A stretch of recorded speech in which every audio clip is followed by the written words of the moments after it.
gonna grill toast for breakfast, the Russian way.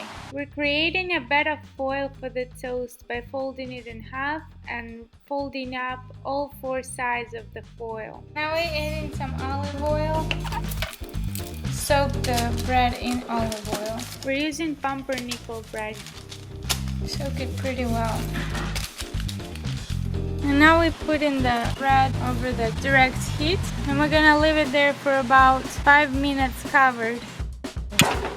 And we're gonna flip them and wait for another 5 minutes. Crack an egg right over the bread.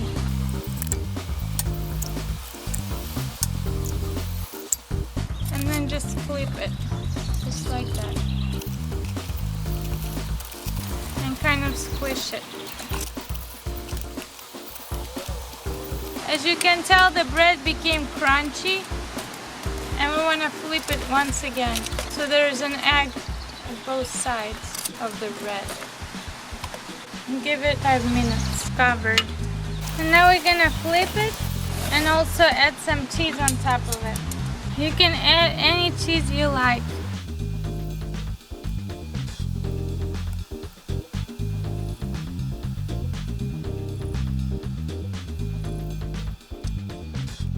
And we're gonna cover it and give it a few minutes to melt.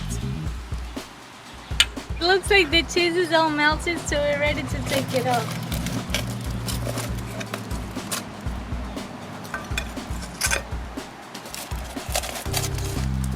I can tell how crunchy the toast is. I'm excited to have the breakfast. We're gonna give it a try. We used pumpernickel bread because this is just like a classic Russian bread that's also really healthy for you, but you can find it at any grocery store.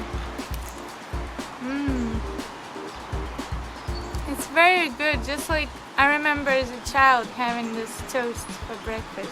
You can add some guacamole or just sliced avocado on top of it.